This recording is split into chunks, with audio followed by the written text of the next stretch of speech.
In the money line tonight, stocks flat opening the week as investors wait for first quarter earnings, and here they come. The Dow Jones Industrials today managing a gain of, as you see there, just a little over a point. The Nasdaq, S&P both down about 1/3%. I love putting that in a percent form. After the close, Alcoa served as the unofficial kickoff to earnings season. But here on the money line, we make it the official opening of earnings season. Estimates up by a penny, coming in at 28 cents a share excluding items. The aluminum giant, however, did meet its expectations on revenue. Oil prices falling nearly $3. People are dipping into their savings. That's why spending has been up. Will people continue to dip into their savings to pay for higher priced items? Be nice to see their incomes rise, wouldn't it? Yeah. Bruce, the oil today down $3. That looks like the beginning of a very good trend. Not so much, huh? Would be for gasoline, but not so much. I mean, oil prices are up fundamentally because supply and demand, and in the economy globally. I'm sorry, say that again? Oil prices are up fundamentally because of supply and demand. The global economy is improving. You've got to be kidding me. There is volatility because of the Middle East situation, but it is the underlying demand that is starting to grow because of the global starting economy. to grow, but we have seen demand slacken over the past year. There's no possible rational justification for prices that we're looking at right now in this market.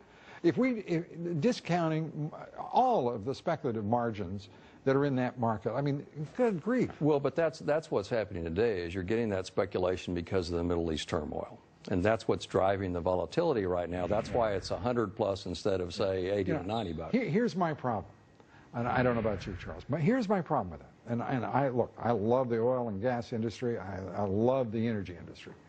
But I got to say, when you tell me that a cartel, OPEC, is running the game for producers, and we've got a free market where we're looking at margins that are driving the hedgers to the sidelines, I got to say to you, that is not supply and demand. That's a game, partner. Well, the cartel isn't running it. It's Saudi Arabia. Saudi Arabia is the only country with serious excess capacity. That's better than a cartel, huh, Lou?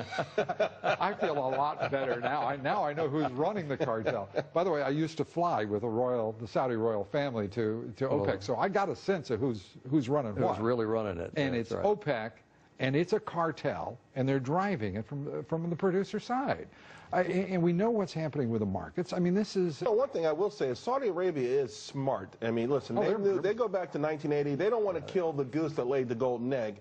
What we haven't brought up is fiscal and monetary policy. This goose, in case somebody hasn't noticed, is starting to honk a little. Oh, yeah, it is. But, you know, what we haven't brought up, though, I love it when we take a bad metaphor and I make it worse. Helicopter Ben. What about Helicopter Ben? He's doing a pretty good job on oil prices, too. Well, what about the irresponsibility of our government and the debt and deficits? Our dollar is sinking to the bottom of the ocean. The President of the United States announces he's got to have an energy plan. Exactly 30 days ago. I hear you. 30 days ago, we've seen gasoline prices rise 26 cents a gallon. We've seen crude oil run up 10 cents. But let's hope he doesn't announce a housing plan, because we can't stand it. But he's saying the same thing President said 40 years ago. What's that? Reduce our dependence on foreign imports. Well, so let's get to the point. We need to turn words into actions. Let's get to some actions that make some sense. We've got, whether you're looking at it as an investor, whether you're looking at it as a citizen, as a businessman or woman, why in the world aren't we exploiting the energy resources of this country? And why is, and I'm talking about both parties here, why aren't the leadership of both parties saying, this is the most energy-rich nation on the face of the earth, let's get to work and stop the rhetoric. It took me a while to get to that word rhetoric. You wanted to put a couple adjectives in front of it. That's an absolutely good question. The Congressional Research Office, which does work for members of Congress and their committees, came out with a report about 15 months ago that showed that this country had more oil equivalent resources than So stipulated. But let's go get it. Let's bring it to market. Listen, guys, the bottom line is the energy policy, economic policy, none of it trumps ideology.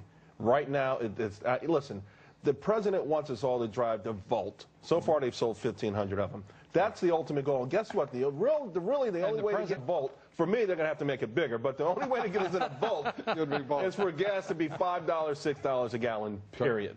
Charles, thanks very much. Thanks very much for being with us, Bruce. Sure Come back soon, will you? Happy to be And here. we'll get to that exploitation part. Okay. Coming up here next, more troubling poll numbers certain to open some eyes at the White House. The president losing ground in 2 of his essential voter bases. The Lou Dobbs Tonight A-Team tackles those issues and more and gives us great insight and offers us a little perspective just to boot. We're coming right back. Stay with us.